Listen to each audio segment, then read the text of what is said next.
Everyone, welcome back to my channel. CG pre BEd pre DElEd exam 2025 का model answer key official website में जारी कर दिया गया है। एंड बहुत सारे स्टूडेंट का ये क्वेरी आ रहा है कि हमारा ये मॉडल आंसर की में जो आंसर लिया गया है वो बिल्कुल गलत लिया गया है एंड हमें क्या करना चाहिए। साथ ही हम लोग देखने वाले हैं कि आप लोगों का pre BEd and pre DElEd exam 2025 का रिजल्ट कब तक जारी हो सकता है।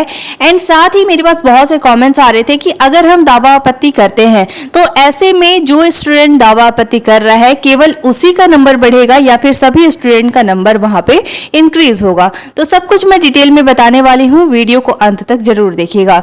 सबसे पहले देखिए, आपको मॉडल आंसर की पीडीएफ को ऑफिशियल वेबसाइट से डाउनलोड कर लेना है या फिर आप मेरे टेलीग्राम ग्रुप को भी ज्वाइन कर सकते हैं। वहां पे मैंने मॉडल आंसर की पीडीएफ को शेयर किया हुआ है, वहां से आपको 1 बाय 1 करके सारे आंसर को चेक कर लेना है। उसके बाद देखिए, जितने भी आंसर व्यापम की तरफ से गलत लिया गया है उसके लिए आप सभी को दावा आपत्ति करना है। क्या दावा आपत्ति करना इंपॉर्टेंट है? तो यस, बिल्कुल आप लोगों के लिए दावा आपत्ति करना बहुत इंपॉर्टेंट है, क्योंकि देखिए जब भी आप लोगों का रिजल्ट डिक्लेयर होगा तो उसके साथ आप लोगों का फाइनल आंसर भी डिक्लेयर किया जाएगा, साथ ही आप लोगों का रिजल्ट भी डिक्लेयर किया जाएगा। अब ऐसे में मान लीजिए अभी बहुत से आंसर जो है वो गलत लिए गए हैं, जिसके कारण आप लोगों ने चेक किया था तो आपका काफी अच्छा नंबर आ रहा था, लेकिन आप लोगों ने जब मॉडल आंसर चेक किया तो वहां पे क्योंकि बहुत से आंसर गलत लिए गए हैं जिससे आप लोगों का नंबर काफी कम आ गया है। तो ऐसे में आप समझ सकते हैं कि कंपटीशन बहुत ज्यादा हाई है। ऐसे में जितने भी स्टूडेंट का अच्छा खासा नंबर है उन लोगों को कॉलेज अलॉट हो जाएगा, बिकॉज आप दावा आपत्ति नहीं कर रहे हैं, तो जिसके कारण आपका नंबर कम हो सकता है।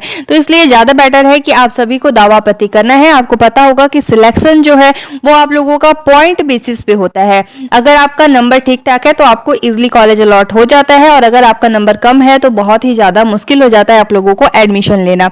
तो आप सभी को दावा आपत्ति करना है। एंड देखिए, मेरे पास बहुत से कमेंट्स आ रहे थे कि हम अगर सारे क्वेश्चन पे दावा आपत्ति करते हैं जितने भी गलत है तो इसमें आपको पर क्वेश्चन 50 रुपीज पे करना है, तो बहुत ज्यादा आप लोगों को पेमेंट करना पड़ेगा। इसलिए देखिए, आप ये भी कर सकते हैं कि आप कमेंट करके अपना बता सकते हैं कि आपका क्या सेट है एंड साथ ही कौन सा आंसर गलत लिया गया है व्यापम की तरफ से।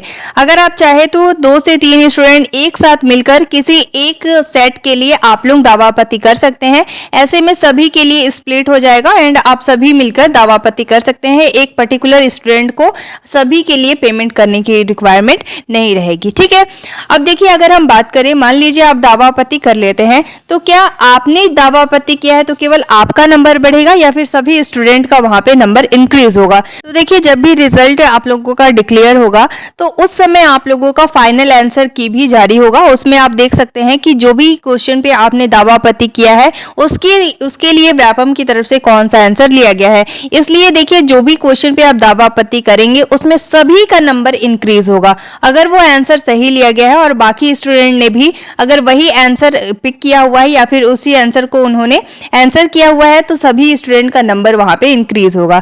तो दावा आपत्ति देखिए बेसिकली आप सभी के लिए बहुत ज्यादा इंपॉर्टेंट है। आप सभी को दावा आपत्ति करना है। ऐसे में आप लोगों के नंबर भी बढ़ेंगे और आपको पता होगा कि पॉइंट वाइज पे सिलेक्शन होता है, तो ऐसे में आपकी सिलेक्शन के चांसेस और ज्यादा बढ़ जाते हैं।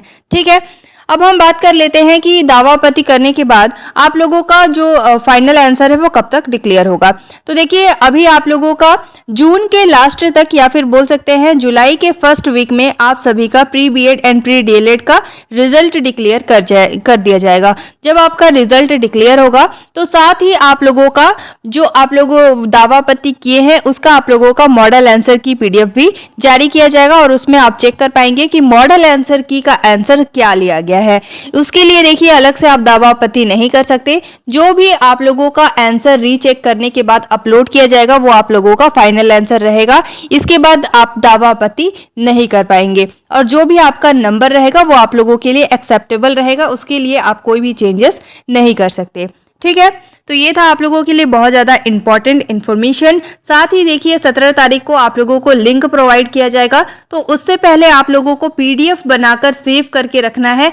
जैसे ही लिंक प्रोवाइड होगा तो बहुत ही कम टाइम दिया जा रहा है आप लोगों को दावा आपत्ति करने के लिए, तो वहां पे आपको सारे डिटेल को फिल करने पड़ेंगे कि आपका कौन सा आंसर गलत लिया गया है, साथ ही व्यापम की तरफ से कौन सा आंसर गलत लिया गया है एंड आपका सही आंसर क्या है। तो उसके लिए आपको सेल्फ अटेस्टेड पीडीएफ को डाउनलोड करके उसे अपलोड करना पड़ेगा। आपको ये बताना पड़ेगा कि किस ऑथेंटिक सोर्स से आपने ये आंसर को देखा हुआ है एंड आपने अपलोड किया हुआ है। ठीक है, तो अभी आप सभी को आंसर को फाइंड कर लेना है और अगर आपको लगता है कि वो आंसर गलत है तो ही आपको दावा आपत्ति करना है, क्योंकि देखिए आप लोगों को बेसिकली 50 रुपीज पे भी करना है। तो अगर आंसर सही लिया गया है तो इसके लिए आपको दावा आपत्ति नहीं करना है। और ऐसा नहीं है कि आप लोगों ने कहीं भी सर्च किया, बस वहां से अगर आपको आंसर मिल गया तो आपने अपलोड कर दिया।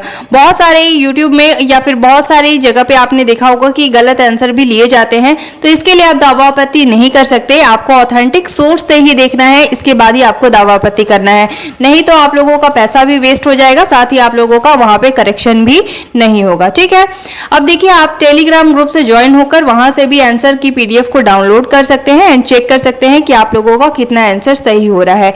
एंड जब भी आप लोगों का फाइनल आंसर आएगा तो आप उसमें भी चेक कर सकते हैं कि व्यापम की तरफ से सही आंसर कौन सा लिया गया।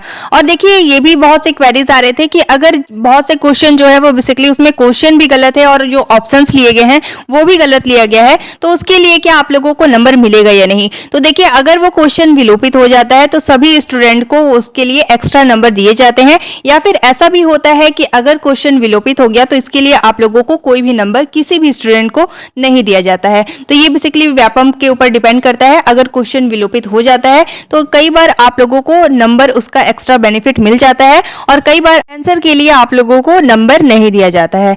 ठीक है, अब देखिए आप सभी को टेलीग्राम ग्रुप से ज्वाइन हो जाना है, वहां से पीडीएफ को डाउनलोड करके चेक कर लेना है।